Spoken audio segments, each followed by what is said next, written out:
Hace solo un mes. Mi vida parecía perfecta. Tenía un marido que me amaba, Pedro, una situación financiera estable gracias a la empresa de mi padre y unos planes de futuro que se dibujaban con colores vivos. Pero la fachada de esa vida ideal empezó a resquebrajarse hace exactamente 15 días. Empezó de forma inocente, con las quejas de Pedro. «Ana, cariño, algo no va bien conmigo», dijo una noche, apartando la cena intacta. Su rostro, normalmente lleno de energía y sonrisas, estaba gris y contraído. Últimamente, sufro de insomnio. Doy vueltas en la cama hasta el amanecer. Estoy adelgazando a ojos vistas, mira. El traje me queda enorme. Siento un peso en el corazón, como si alguien hubiera puesto una piedra sobre él. Todo lo que hago me parece inútil. Me siento como un muerto en vida. Sus palabras fueron como un escalofrío que me recorrió la espalda. Lo conocía desde hacía 8 años. Llevábamos 4 casados. Pedro, mi Pedro, era la personificación del optimismo. Era él quien me sacaba de mis baches, quien me contagiaba su energía y su risa. La idea de que pudiera sentir algo así era absurda. Aún así, la inquietud germinó en mi corazón. Esa misma noche, mientras él dormía con un sueño agitado, busqué en Internet síntomas de depresión severa. La lista que apareció fue aterradora. Anedonia, pérdida de peso, insomnio, sentimiento de desesperanza, pensamientos suicidas. La descripción encajaba palabra por palabra con lo que decía Pedro. El corazón se me heló.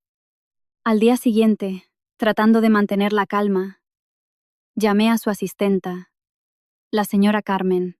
«Señora Carmen, por favor, pida cita inmediatamente para Pedro con el mejor especialista en psicología de Madrid. Es urgente». Mi voz temblaba, pero intenté que sonara como una orden, no como la súplica de una esposa desesperada. La cita fue 2 días después. Estábamos sentados en una consulta estéril y moderna en la 8ª planta de una clínica privada en el Paseo de la Castellana. Pedro rellenaba montones de formularios mientras yo lo observaba con creciente ansiedad. Estaba extrañamente tranquilo, casi indiferente. El doctor García, un hombre de mediana edad con una mirada penetrante, revisó los resultados de las pruebas. Pedro se ajustó las gafas, un gesto que siempre me había parecido encantador y que ahora me generaba desasosiego. Según los resultados de las pruebas y nuestra conversación, su marido sufre de una depresión severa. La voz del médico era impasible, profesional. «Doctor, eso es imposible», protesté, y las lágrimas asomaron a mis ojos.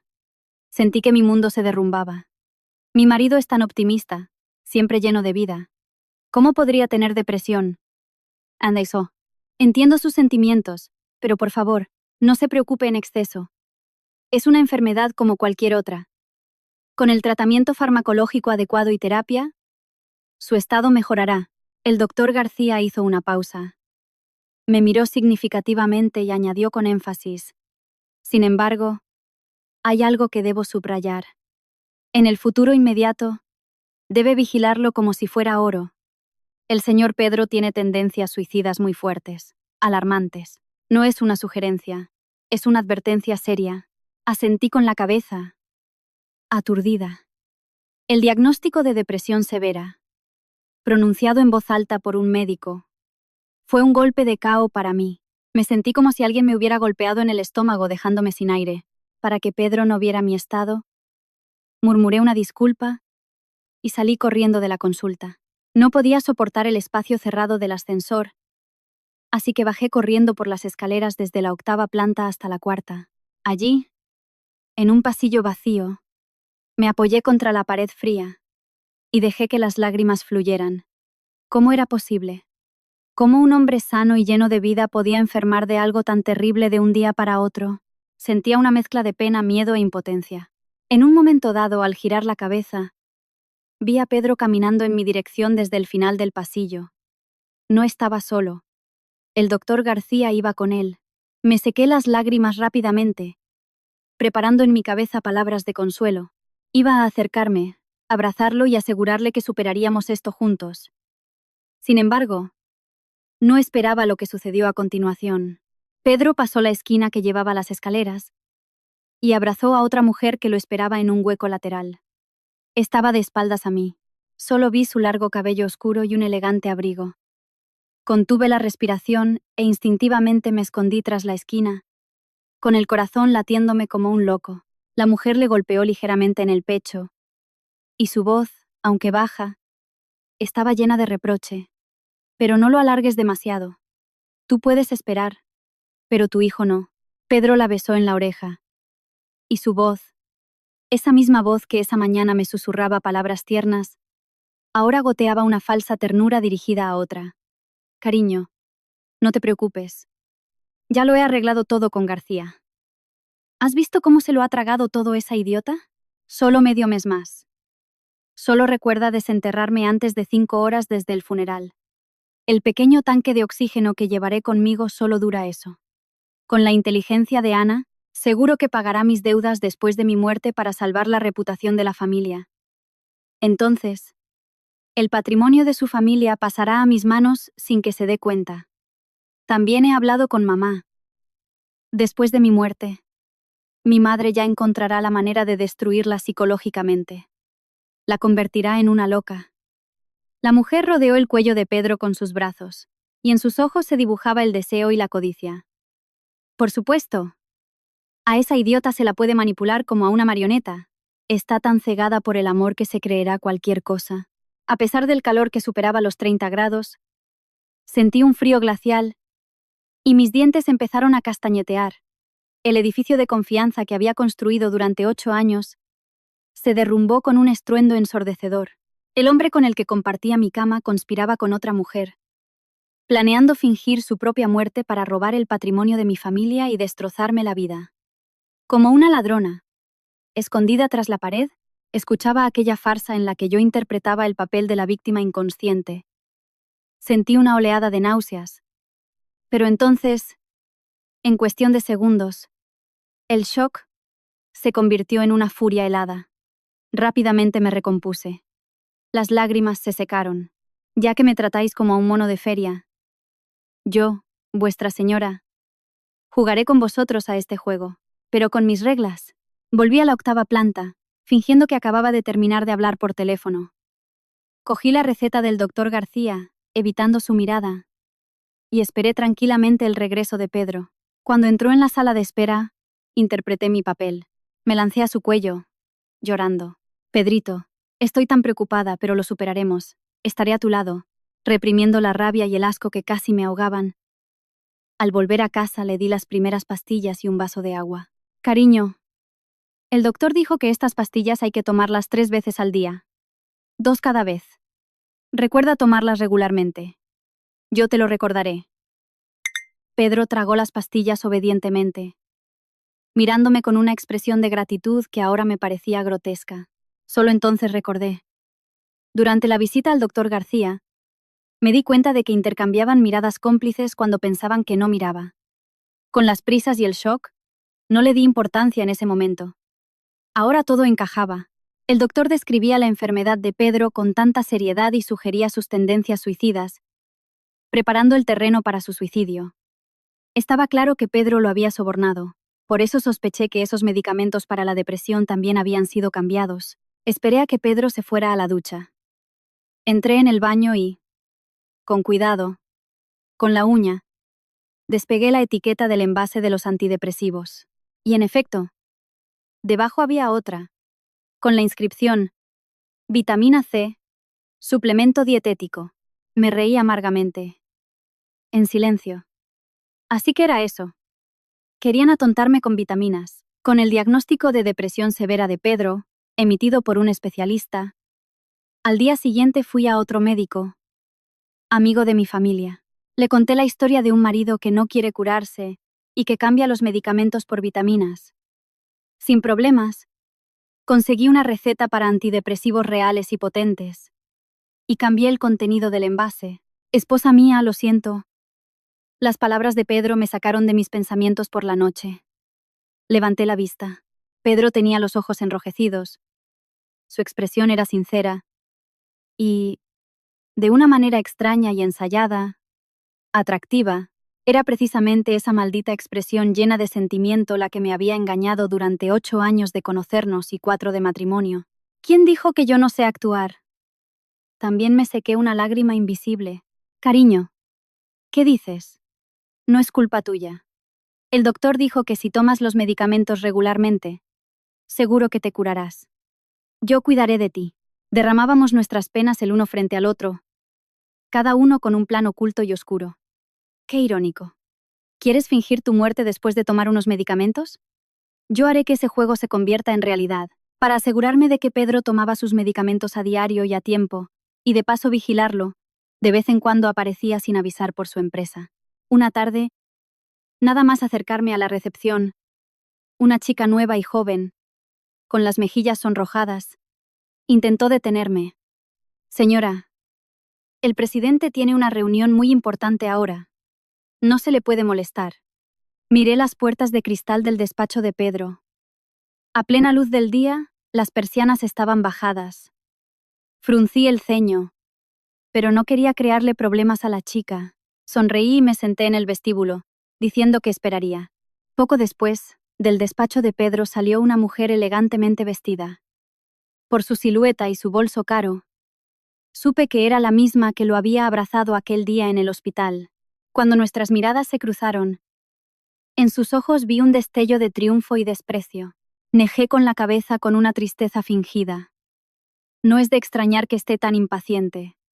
Su vientre ya estaba ligeramente redondeado. Parecía que estaba de 4 o 5 meses. Pedro se acercó a mí a paso rápido, ajustándose la corbata. Ana, cariño, ¿qué haces aquí? No me malinterpretes. Ella es Eva, mi nueva asistenta. Me estaba presentando el informe del último trimestre. Le sonreí radiante. Pero si yo no he preguntado nada, ¿por qué tienes tanta prisa en dar explicaciones? Me incliné y le pregunté en voz baja, con preocupación en la voz. Cariño, ¿has tomado ya la dosis de la tarde? Caramba, con todas estas reuniones se me habría olvidado por completo.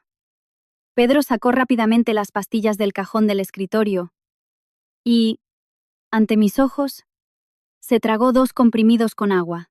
Después de 2 semanas de tomar regularmente los medicamentos reales, Pedro se volvía cada vez más apático. Sus reacciones eran lentas. Hablaba más despacio. A menudo dejaba frases a medias. Se movía como si sus extremidades fueran de plomo. Parecía que estuviera ligeramente paralizado. Su madre, que venía a vernos cada pocos días, comentaba: Pedrito, qué bien actúas. Ana seguro que no sospecha nada. Eres mejor que los actores de la tele. Y yo, por dentro, me alegraba. Era señal de que los antidepresivos estaban funcionando y acumulándose en su organismo. Según su plan, mañana sería el día de su falsa muerte. Esa noche, mientras dormía, saqué de la caja fuerte todas nuestras tarjetas bancarias conjuntas, documentos y escrituras de propiedad. No pensaba darles la más mínima oportunidad de transferir el patrimonio. Al día siguiente, temprano por la mañana, me senté frente al monitor del portátil, observando la imagen de la cámara oculta que había instalado unos días antes en nuestro salón. Esperaba el acto final de esta tragicomedia. Pedro estaba sentado en el sofá de casa, a su lado mi suegra. Vació sobre la mesa el contenido del frasco de medicamentos, es decir, el resto de vitamina C que había dejado allí. Mamá, mira, es solo vitamina C. Y esa idiota de Ana todavía me vigila todos los días para que me la tome. Hasta se me ha aclarado la piel, dijo, riendo. Mi suegra le dio un vaso de agua. Esa zorrita, siempre mangoneándonos en nuestra propia casa. Estoy harta de ella. Tantos años y ni siquiera es capaz de tener un hijo. Si fuera tú, me habría divorciado de ella hace mucho tiempo. Eva es mucho mejor. Agradable, atenta y, por fin, lleva un hijo de nuestra familia, nuestro nieto.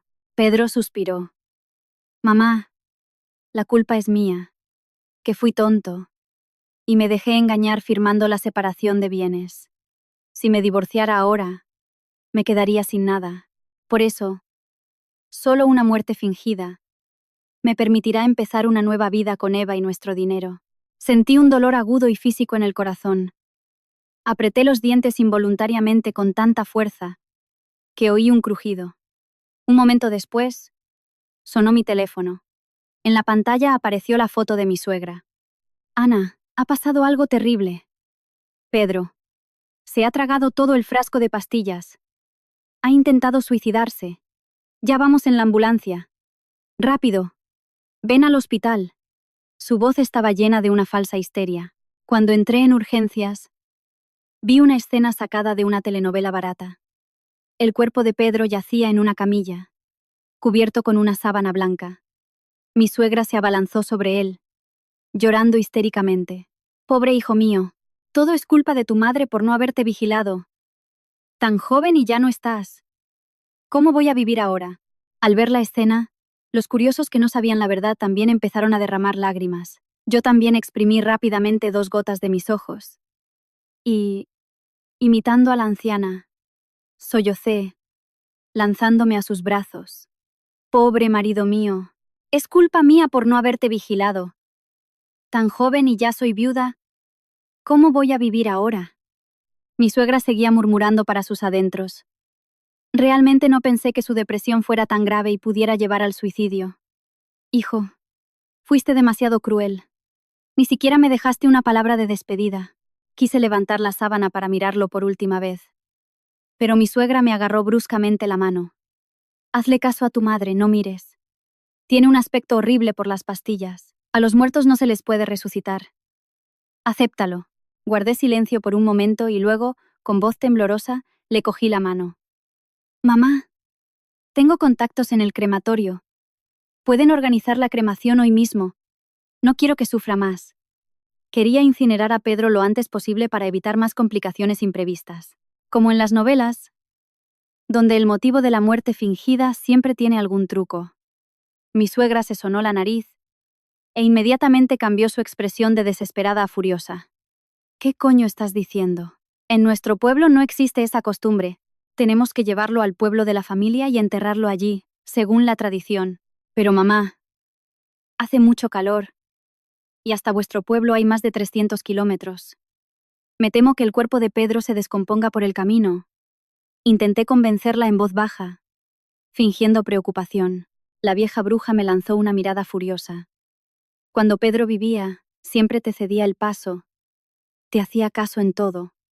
Ahora que ha muerto, nadie en nuestra familia va a mimarte más. Ahora mando yo aquí. Aibo, sabía que Pedro solo se hacía el muerto, y que la anciana temía pánico a que, si su hijo era reducido a cenizas, el juego terminaría de verdad. Asentí obedientemente. Está bien, mamá, que sea como tú dices. Según su plan, Pedro, vestido con un traje nuevo, fue introducido en el coche fúnebre que se dirigía a su pueblo natal. El rostro de Pedro estaba pálido como la pared. La anciana seguramente pensaba que su hijo era un actor genial. Sin embargo, yo sabía que la acumulación de antidepresivos había hecho que Pedro cayera en un coma farmacológico profundo, un estado en el límite entre la vida y la muerte. En el lugar, en la vieja y ruinosa casa, ya nos esperaban las tías y los tíos de Pedro.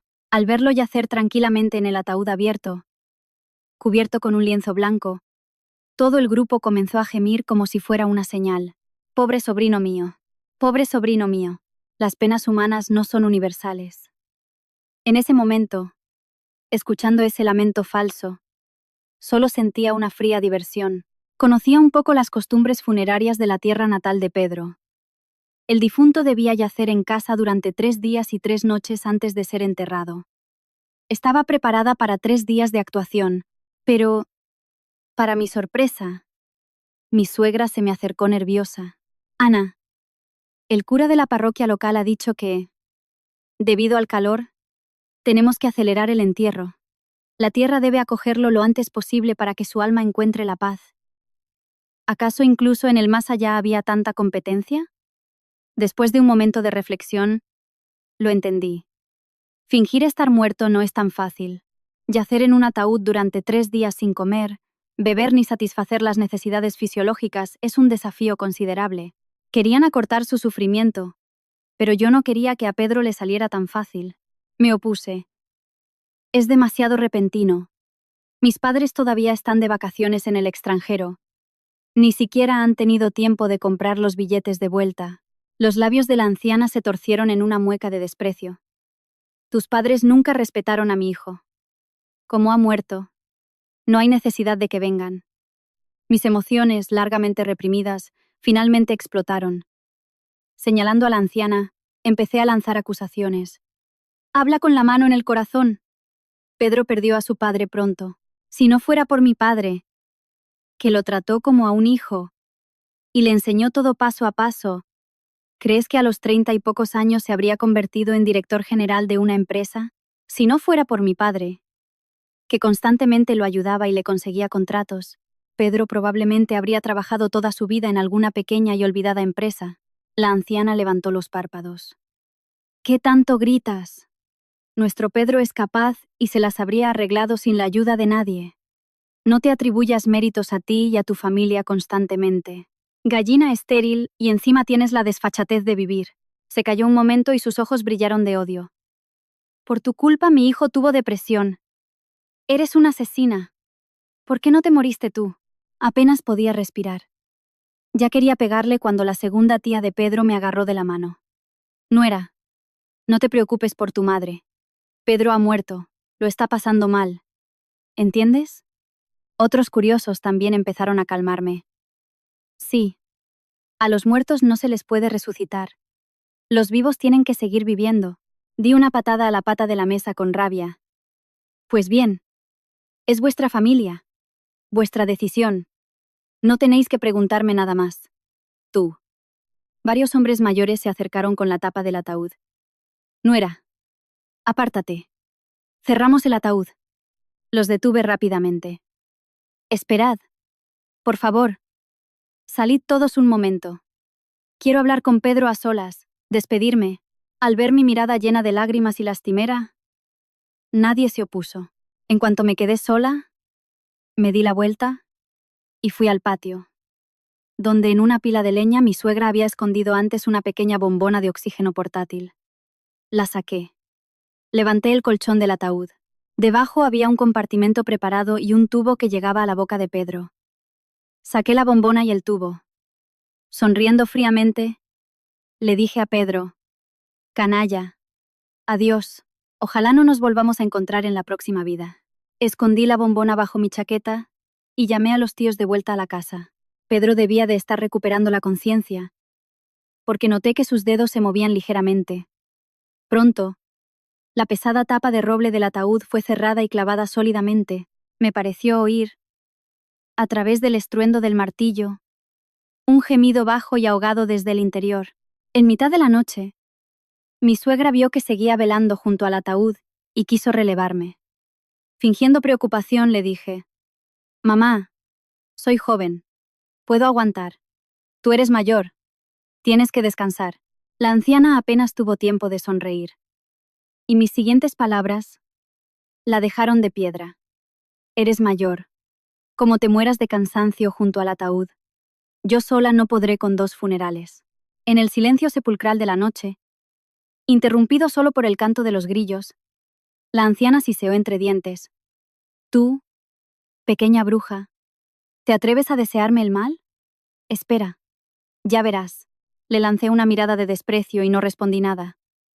Furiosa, se fue.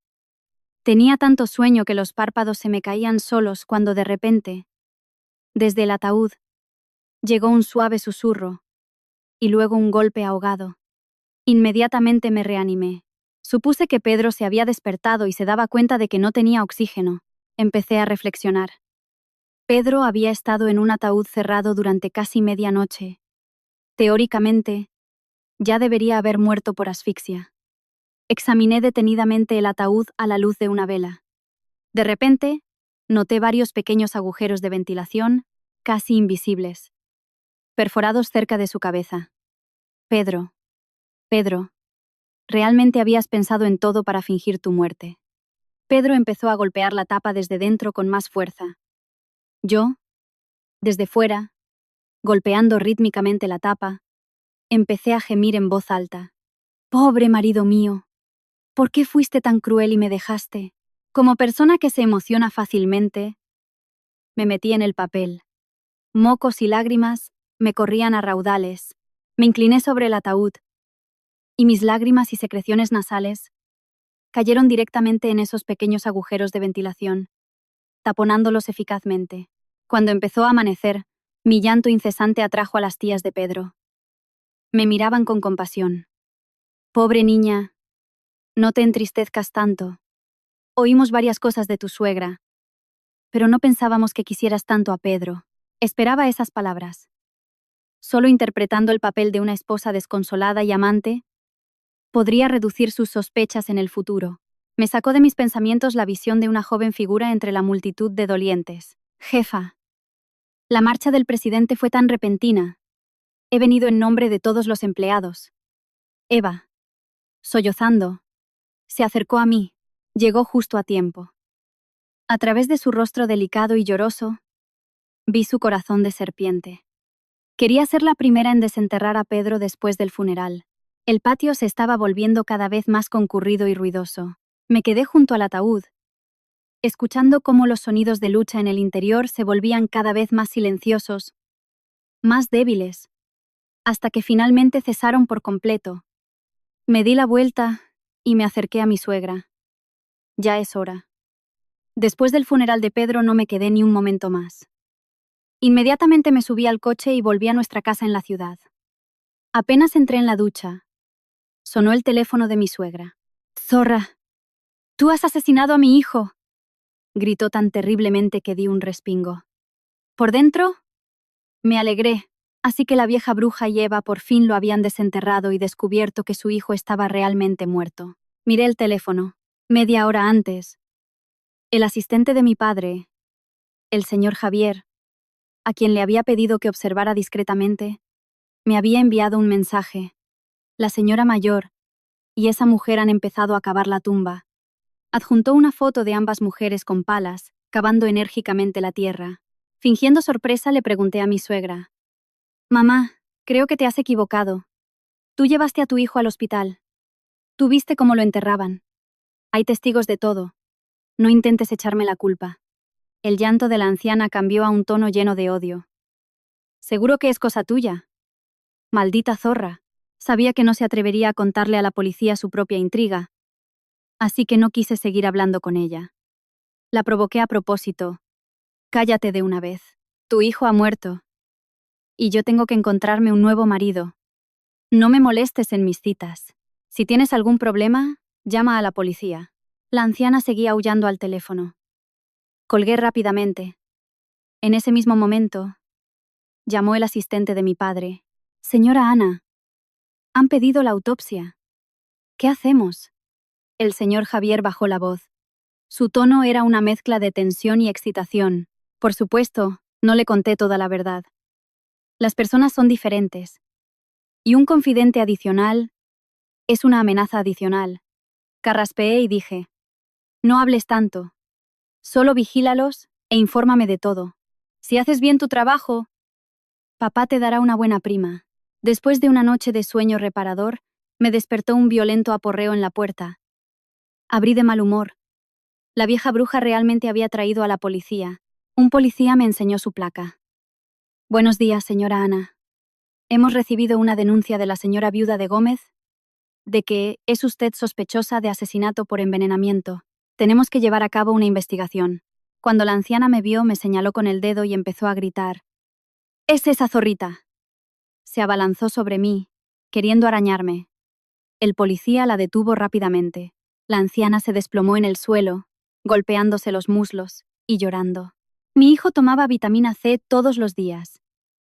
Pero el forense dijo que la causa de la muerte fue una sobredosis de antidepresivos. Y en su estómago no había ni rastro de vitamina C. Es esa mujer con corazón de serpiente. Cambió en secreto la vitamina C por veneno. Mi hijo fue envenenado por ella. Tranquilamente, le dije al policía: «Señor agente, si no me equivoco, la causa oficial de la muerte es suicidio por ingesta de antidepresivos, ¿verdad?». Saqué de mi bolso el diagnóstico de depresión y se lo di al policía. Mi marido sufría de depresión severa. «Este es el diagnóstico del especialista, el doctor García. Los antidepresivos también fueron recetados por este especialista. Si no me creen, pueden preguntarle a él. Sabía que, aunque le dieran 10 vidas al doctor García, no se atrevería a arriesgar su carrera y su licencia médica admitiendo que fue sobornado por Pedro. Así que si la policía lo encontraba, seguramente confirmaría que el diagnóstico y los medicamentos recetados eran reales. La anciana gritaba con el cuello estirado. Miente. Mi hijo no tenía ninguna depresión. Se lo inventó todo. El policía miró el diagnóstico, sin responder. Me senté al lado de la anciana y le dije en voz baja, con fingida preocupación. Mamá, sé que lo estás pasando mal por la pérdida de Pedro, pero no te preocupes. No te dejaré en la estacada. Te trataré como a mi propia madre. Quería darle una oportunidad de salir con honor de esta situación absurda, pero ella pensó que tenía algo que ocultar. Se levantó bruscamente. Sus ojos ardían de ira. Deja de fingir ser buena. Esta casa, el coche, todo lo ganó mi Pedro. Todo esto es mío. Devuélvemelo inmediatamente. Me reí a carcajadas. ¡Qué descaro! ¿No sabía esa anciana que la empresa de Pedro llevaba 2 años con pérdidas y estaba al borde de la quiebra? El dinero que había ganado se lo había gastado hacía tiempo en el juego y en amantes. Si no fuera por mi padre que le conseguía contratos, la empresa habría quebrado hacía mucho. Y esta casa fue un regalo de mi padre por la boda, mi propiedad prematrimonial. El coche es parte de mi dote. Resoplé y le dije con desprecio. Realmente no aprecias la bondad. Tu hijo ha muerto. Nuestro matrimonio ha terminado legalmente. No tengo ninguna obligación de mantenerte. Y ahora, lárgate de mi casa. La anciana se agarraba a la pierna del policía. Señor agente, tienen que ayudarme. Mi hijo ha muerto. Y ella no quiere darme ni un céntimo de su patrimonio. El policía, después de un momento, finalmente entendió que a esa mujer solo le importaba el dinero. Señora, para la división del patrimonio, por favor consulte a un abogado. En cuanto al presunto asesinato, seguiremos investigando. Por hoy es todo. ¡No se vayan!, gritaba ella detrás de ellos. En cuanto los policías desaparecieron por la puerta, me acerqué a ella y sin mediar palabra le di una docena de bofetadas sonoras. Estaba en completo shock. Solo después de un momento balbuceó. Tú, zorra, te atreves a pegarme. Siguiendo el principio de que las acciones valen más que las palabras, le di más golpes. Esta vez la anciana no se atrevió a decir nada más. Se cubrió la cara hinchada y huyó, murmurando maldiciones. Apenas se había instalado la calma, oí unos golpes frenéticos en la puerta. El ruido era como si alguien intentara derribarla con un hacha. ¡Pedro, cabrón, abre! Se oyó desde fuera una voz grave y masculina. Grité enfadada a través de la puerta. Está muerto. Si tienes algo que decirle, envíale una carta al más allá. Pedro ha muerto. Pero tú, su mujer, vives. ¿Crees que te puedes librar de la deuda? Parece que no aprecias tu vida. Ah, cobradores de deudas. Esto debía ser parte del plan de Pedro y Eva. Le dije al mayordomo que abriera. Un grupo de hombres corpulentos se sentó sin ceremonias en el sofá. El líder, con gafas oscuras, siseó entre dientes. Mejor que haya muerto. Al menos no perderá más. Como él no está, vosotros, los Sánchez, podéis pagar su deuda. El hombre tiró un pagaré sobre la mesa. Tu marido perdió 10 millones de euros en nuestro casino. Señora Ana, ¿cuándo piensa pagarlo? Oh, examiné detenidamente el pagaré. Confirmé que la firma al final era la letra característica de Pedro. Un escalofrío me recorrió. Sabía que Pedro había estado hace unas semanas en un viaje de negocios a Mónaco, y al volver me confesó que había perdido un poco. No pensé que fuera a ser tanto. 10 millones. El hombre de las gafas, al ver que guardaba silencio, amenazó. Si no pagas pronto, tu papi, el presidente de un gran holding, tu mami y tú misma, mejor que tengáis cuidado. Si un día os atropella un coche por accidente, no le echéis la culpa al destino. Traté de recuperar la calma y la sangre fría. Señor, yo, Ana Sánchez, siempre cumplo mi palabra. Dadme 3 días. El dinero que debo, lo pagaré hasta el último céntimo. El hombre, sin esperar a que terminara, Levantó el pulgar con satisfacción. Vaya. De tal palo, tal astilla. No en vano es la hija del presidente del Holding K. Una mujer de palabra. Apreté los labios, tragándome la segunda parte de la frase que quería decir. El dinero que no os debo, aunque lo consigáis, no tendréis la oportunidad de gastarlo. Tras despedir a los cobradores, fui inmediatamente a ver a mi abogada, la señora Isabel, una mujer brillante y despiadada que mi padre me había recomendado. Apenas entré en su lujoso despacho, me invitó con un gesto a que me sentara. Ana, el asunto del que hablamos por teléfono está en marcha. ¿Cuánto tiempo más tardará? Pregunté con inquietud. Como mínimo 3 días. Necesito algo de tiempo para ajustar todo. Por cierto, ¿por qué tienes tanta prisa? No sabía cómo explicárselo sin revelar toda la verdad. Así que solo sonreí tontamente. El silencio fue interrumpido por el timbre de mi teléfono. Un número desconocido. Respondí.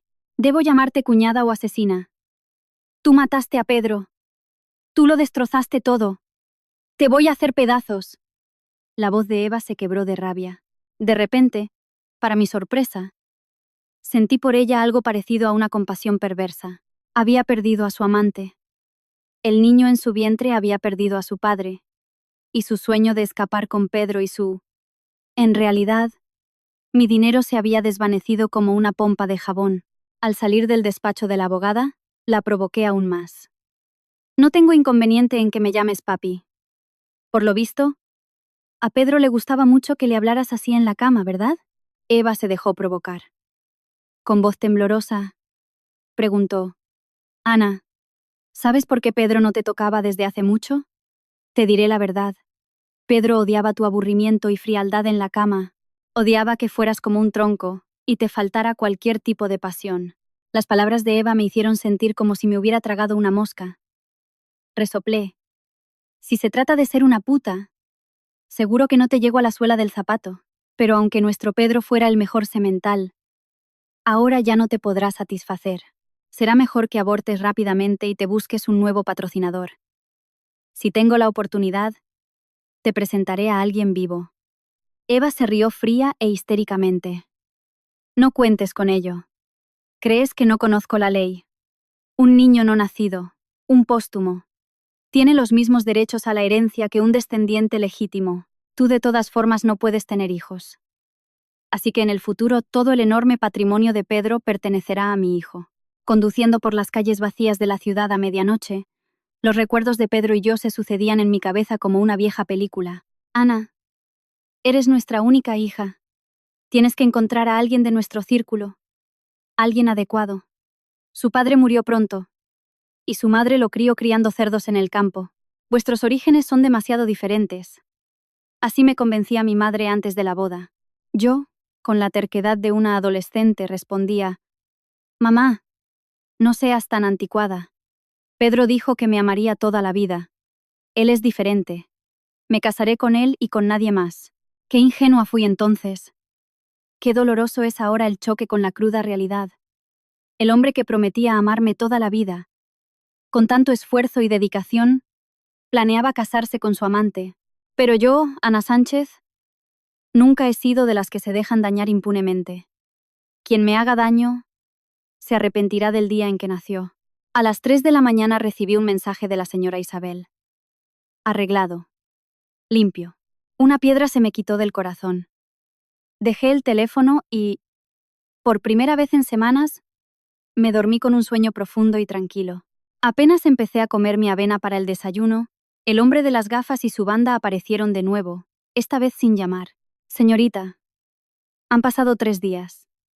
¿El dinero está listo? Me senté en el sofá con las piernas cruzadas y, con cara de inocente, pregunté: ¿Qué dinero? Lo siento, pero no sé nada de eso. El hombre golpeó la mesa con el puño. ¿Quieres hacerte la tonta, eh? Hace 3 días cantabas otra cosa. Aquí tienes el pagaré. Mira bien. Fingí mirar el pagaré con interés. Ah, sí. Es dinero prestado por el señor Pedro Gómez. ¿Qué tengo yo que ver con eso? Ah, al hombre se le hincharon las venas de la frente de rabia.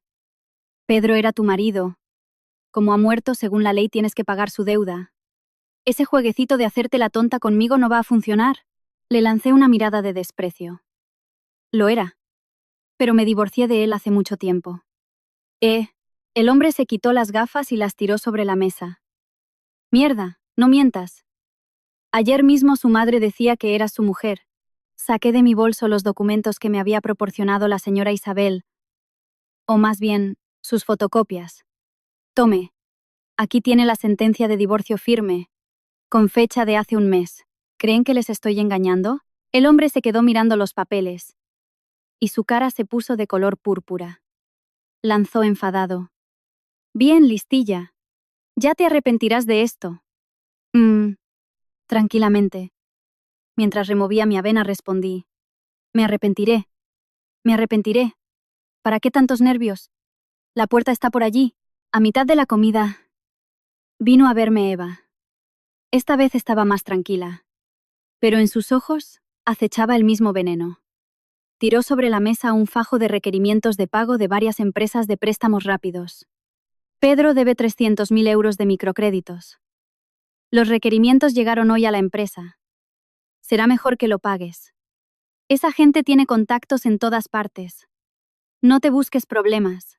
Al oír esa conocida perorata sobre la deuda, de repente lo entendí todo.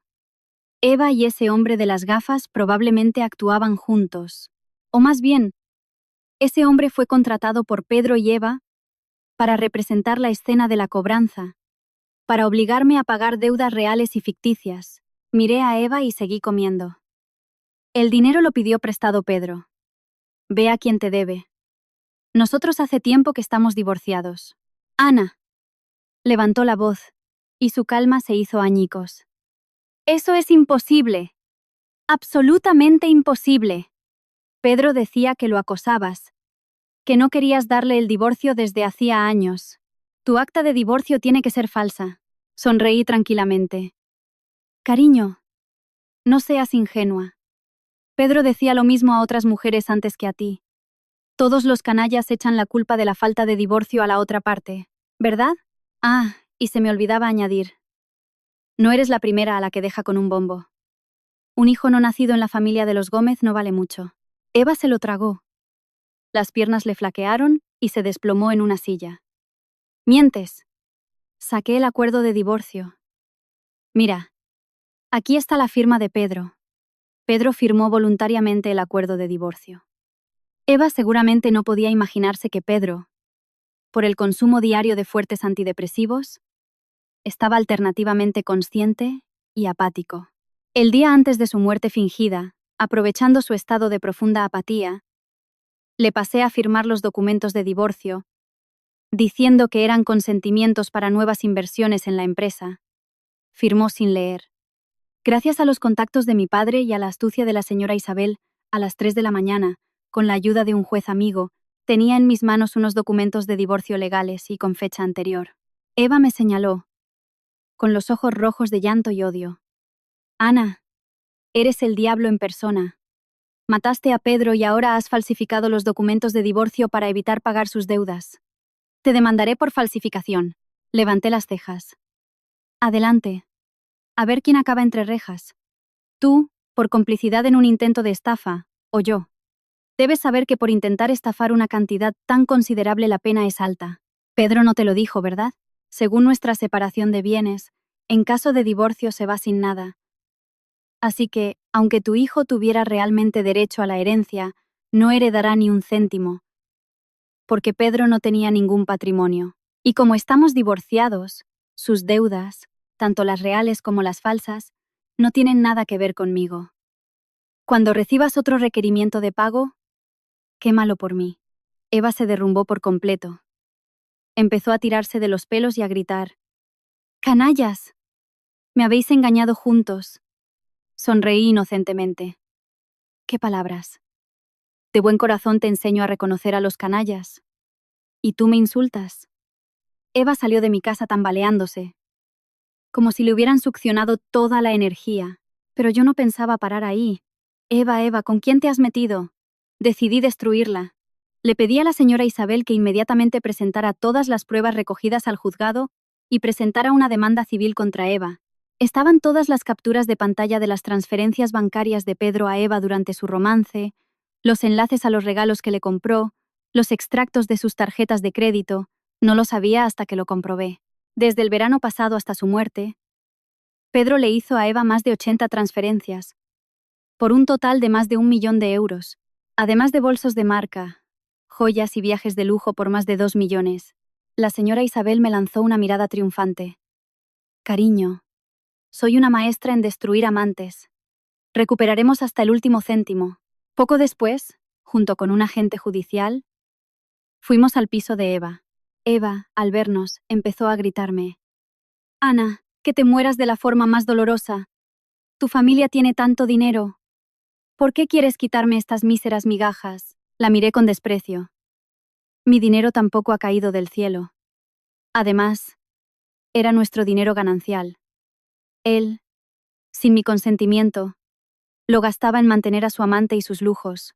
¿No pensarías que yo, la esposa legítima, iba a mirar con los brazos cruzados? Eva, sujetándose el vientre, gritó al agente judicial. Si hoy alguien toca mis cosas, me mato delante de vuestros ojos. La atmósfera se volvía cada vez más tensa. Me acerqué a Eva y le susurré al oído. Hermanita, no te pongas tan nerviosa que le harás daño al niño. Sé que Pedro, justo antes de morir, te traspasó su empresa. Si colaboras y devuelves el dinero y los regalos, haré como que no lo sé, y te daré la empresa como regalo. Los ojos de Eva se abrieron de par en par, incrédula. ¿De verdad? No podía creer que quisiera darle una empresa tan grande. Fingí indiferencia. ¿Para qué tanta venganza? Una mujer no debería hacerle daño a otra mujer. Estuviste con Pedro. Llevas a su hijo. No quiero ser cruel. Devuelve hoy lo que no te pertenece. Y nos separaremos en paz y cada una por su lado. Eva, tentada por la visión de poseer la empresa, se dejó convencer. Dejó de bloquear el paso al agente judicial. Por dentro, me reía a carcajadas. Eva, nueva en la empresa. Seguramente no lo sabía. La empresa de Pedro, sobre el papel, estaba entre las 100 mejores del país. Pero en realidad, era una ruina financiera con deudas millonarias y embargos. Sabía que en pocos días aparecerían allí los verdaderos acreedores. Me di la vuelta y salí, con la sensación del deber bien cumplido. Después de 2 días de relativa calma, llamó el asistente de mi padre, el señor Javier. Señora Ana, problemas. Problemas enormes. Por favor, venga rápido a la sede del holding. Su voz era inusualmente nerviosa. Sin pensarlo un momento, me subí al coche y fui a la empresa de mi padre. Nada más bajar, vi en el enorme vestíbulo de la empresa una multitud de gente. Me abrí paso entre la gente. Ante mis ojos apareció una visión surrealista. La vieja bruja y Eva, ambas vestidas de luto blanco, estaban arrodilladas en medio del reluciente vestíbulo. Junto a ellas había 7 u 8 grandes coronas funerarias con cintas que decían: «Para nuestro querido Pedro». Se me nubló la vista. Esas 2 desvergonzadas habían venido a montar una escena en la empresa de mi padre, delante de las cámaras de los periodistas. La anciana gemía a voz en grito. «Gente, mirad. Esa zorra de Ana envenenó a mi único hijo. Lo envenenó vivo. Mi hijo ha muerto y ella no solo no me ha dado ni un céntimo para vivir, sino que además me ha pegado y me ha echado de casa. Juzgad por vosotros mismos». Eva, secándose las lágrimas, le hacía el coro. «Ana es una asesina. El Holding K es una potencia. Ellos tienen el dinero y el poder. Nosotros, la gente común, no tenemos ninguna oportunidad contra ellos. ¿Quién nos ayudará en la lucha por la justicia?» En la multitud reconocí a competidores de negocio de mi padre y a periodistas de los tabloides más leídos. Junto con los curiosos que no sabían la verdad, empezaron a gritar. «Ana es una desvergonzada. Mató a su marido. Maltrata a su suegra. Ah, de tal palo, tal astilla. Ana es tan despiadada como su viejo. Capaz de todo con tal de tener dinero. Claro. Todo el Holding K se ha hecho rico a base de estafas y explotación. Mi padre, alertado por la seguridad, Bajó al vestíbulo. A pesar de ser un veterano de los negocios y haber visto mucho, la visión de esa escena lo descolocó claramente. Por favor, paren. Mi yerno murió joven, lo que es una gran pérdida para nuestra familia. Pero la policía ha determinado inequívocamente que fue un suicidio debido a una depresión severa. ¿Con qué base acusan a mi hija de asesinato? Para todo hay que tener pruebas. ¿Tienen alguna? Ay. La anciana se golpeó los muslos, llorando aún más fuerte. Ana es tu hija. Por supuesto que la defenderás. Mi hijo estaba sano como una manzana.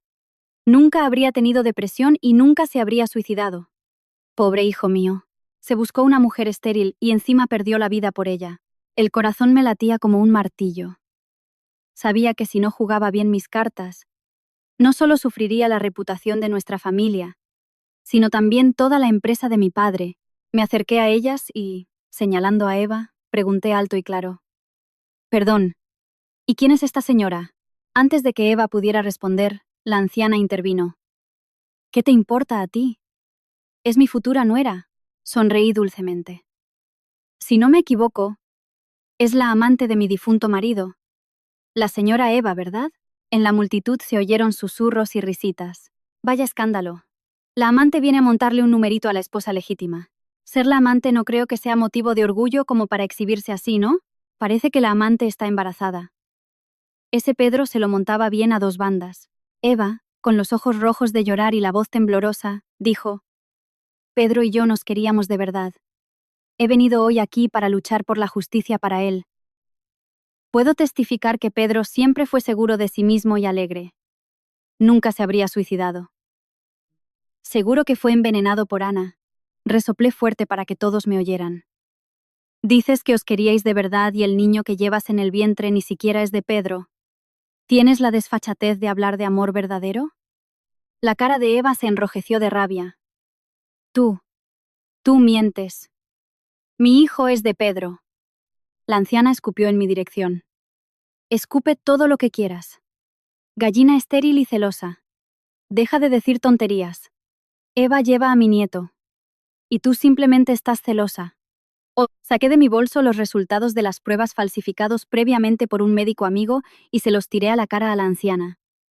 Abre tus ojos ciegos, y mira, estos son los resultados de las pruebas de infertilidad de Pedro. La concentración de espermatozoides de Pedro es 0. Era completamente estéril. El hijo de Eva no puede ser suyo de ninguna manera. Los ojos de Eva se llenaron de verdaderas lágrimas de shock e incredulidad. No es así. Es imposible. Vara. La anciana se quedó con los ojos como platos, mirándome a mí y luego a Eva. Eva, ¿qué pasa? Miente, ¿verdad? Dime que miente. Respiré hondo, fingiendo que apenas contenía las lágrimas. Pedro y yo nos hicimos pruebas exhaustivas. La culpa de que no pudiéramos tener hijos era realmente de Pedro. Antes, para proteger su orgullo masculino, siempre les decía a todos que el problema era mío. Si Eva no hubiera venido hoy aquí a montar este circo, habría ocultado esta dolorosa verdad hasta el final de mis días. La anciana se quedó paralizada unos segundos, y luego su rostro se contorsionó en una máscara de furia. Se levantó y agarró a Eva por el pelo. Tú, desvergonzada, zorra promiscua. Y yo que pensaba que llevabas un hijo de Pedro, que iba a tener un nieto. ¿Con quién te has estado acostando? Te voy a matar. Mi Pedro no encontrará la paz en su tumba por tu culpa. Observé cómo los perros se mordían entre sí, y por dentro aplaudía. Antes de venir aquí, sabía que Pedro estaba muerto. Si el niño era suyo o no, ya no se puede demostrar de ninguna manera. Si yo insisto firmemente en que Pedro era estéril, Eva no podrá hacer nada. La cara de Eva se hinchó rápidamente por los golpes. Los curiosos empezaron a gritar. ¡Desvergonzada! ¡Amante miserable! ¡Matadla! Eva nunca había experimentado una humillación pública semejante. Empezó a forcejear con la anciana, intentando defenderse. De repente, se oyó un grito aterrador. La anciana, enajenada, sacó un pequeño cuchillo de fruta que había escondido previamente en una de las coronas funerarias y se lo clavó directamente en el vientre a Eva. En el traje de luto blanco de Eva floreció una aterradora flor roja. El caos se apoderó de la multitud. La gente gritaba «¡Asesinato!» y huía despavorida. La anciana, en su locura, empezó a asestar más puñaladas en el vientre de Eva gritando «¡Te mataré a ti! ¡Y a ese bastardo!». Pronto llegaron la ambulancia y la policía. La ambulancia se llevó a Eva. Por desgracia, murió antes de llegar al hospital. Me temblaban las piernas. Solo entonces me di cuenta de que la anciana había venido hoy preparada para todo. Si no se hubiera abalanzado sobre Eva, ese cuchillo podría haber sido para mí. Los guardaespaldas de mi padre me subieron a su despacho, temblando como si tuviera fiebre. La anciana estaba arrodillada en el suelo ensangrentado. Su cara era gris como la ceniza. Todo su mundo se había derrumbado. Quería casar a su hijo con Eva y tener un nieto, y resultó que su hijo estaba muerto y el nieto nunca fue suyo. Ante los ojos de la policía y de los últimos curiosos, con las manos aún temblorosas y manchadas de sangre, agarró el mismo cuchillo con el que apuñaló a Eva y se lo clavó profundamente en el pecho, con una extraña y macabra sonrisa en la cara. «Hijo, no valgo nada. Es culpa mía. Me cegó el deseo de tener un nieto y destruí vuestra relación con Ana. Hijo, espérame en el más allá. Que Dios se apiade de mi alma pecadora. Si tan solo me perdonas, perdóname, hijo. Expiaré esto en el infierno». Mi padre, poniendo los ojos en blanco, me regañó. «Tú, mocosa, vaya valiente estás hecha. Tú sola contra 3 canallas». Luego me dio una palmada en el hombro. «Pero debo admitir, buen trabajo, digna hija de tu padre». Abracé a mi padre por el brazo, sintiendo por fin un alivio. «Papá, tengo tanto miedo. Me gustaría irme un tiempo al extranjero, para despejarme. ¿Me pagarás los gastos?». Mi padre carraspeó, fingiendo seriedad. «Tu madre sigue viajando por el mundo. Puedes unirte a ella. Vete. Yo limpiaré todo esto aquí».